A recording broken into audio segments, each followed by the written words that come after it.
ಇವತ್ತು first time ನಾನು ಗೋಲಿ ಸೋಡಾ ಕುಡ್ದೆ. ಹೌದಾ?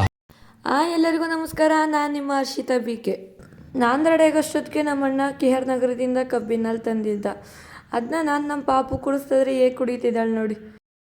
ನಾನು ಕುಡಿಸೋ ಸಾಲದು ಅಂತ ನನ್ನ ಅಮ್ಮನ ಹತ್ರನೂ ಹೋಗಿ ಕುಡಿಸ್ಕೊತಿದ್ಲು. ಕೊನೆಗೆ ನಾನೇ ಕುಡಿತೀನಿ ಅಂತ ಲೋಟನೇ ಕಿತ್ಕೋತಿದ್ಲು. ತಿಂಡಿ ಮಾಡ್ಕೊಂಡು ನಾವು ಹೊರಟಿದ್ದೆ ಚುಂಚನಕಟ್ಟೆ ಜಾತ್ರೆಗೆ.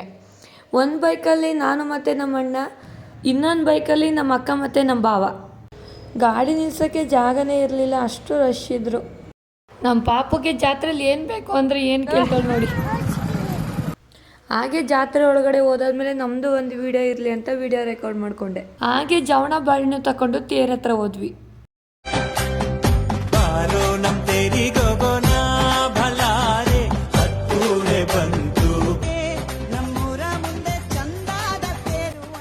ಈ ವರ್ಷನಾದರೂ ಅನ್ಕೊಂಡಿದ್ದೆಲ್ಲ ಆಗಲಿ ಅಂತ ಬೇಡ್ಕೊಂಡು ಬಂದ್ವಿ. ಫೋಟೋ ತೆಗಿಯಕ್ಕೆ ಹೋಗಿ ವಿಡಿಯೋ ರೆಕಾರ್ಡ್ ಆಗ್ಬಿಡೋದ. ಹಾಗೆ ನಮ್ಮದು ಒಂದು ಇರಲಿ ಅಂತ ವಿಡಿಯೋ ಮಾಡ್ಕೊಂಡೆ.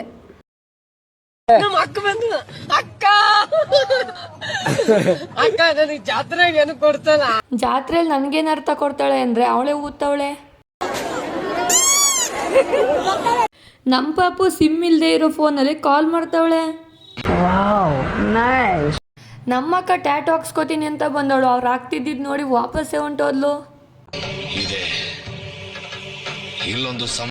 ಎಲ್ಲರೂ ಊರ್ತವ್ರೆ ಅಂತ ನಮ್ಮ ಪಾಪನ ಊರಕ್ಕೆ ಶುರು ಮಾಡ್ಕೊಂಬಿಟ್ಲು. ನಾವೆಲ್ಲ ಖಾಲಿ ಕೈಯಲ್ಲಿ ಓಡಾಡ್ತಾ ಇದ್ರೆ ನಮ್ಮ ಅಣ್ಣ ಪಾಪ ಕವರ್ ಇಟ್ಕೊಂಡು ಓಡಾಡ್ತಾವನೆ. ಅಲ್ಲಿಂದ ಕರ್ಕೊಂಡೋಗಿದ್ದೆ ಗೋಲಿ ಸೋಡಾ ಕುಡಿಯೋಣ ಅಂತ. ನಾನು ಅನ್ಕೊಂಡೆ ಚೆನ್ನಾಗಿರುತ್ತೆ ಅಂತ. ಆದರೆ ಇವತ್ತೇ first time and last time, ಇನ್ಯಾವತ್ತೂ ಕುಡಿಬಾರ್ದು ಅನ್ನಿಸ್ತು. ನಮ್ಮಣ್ಣನ ಜೊತೆ ಎಲ್ಲಾದ್ರೂ ಹೋಗ್ಬಿಟ್ಟು ಬರ್ಬೋದು, ಯಾಕೆಂದ್ರೆ ನಮ್ಮ ಅಣ್ಣಗೆ ಎಲ್ಲ ಭಾಷೆ ಬರುತ್ತೆ ಕಣ್ರಿ.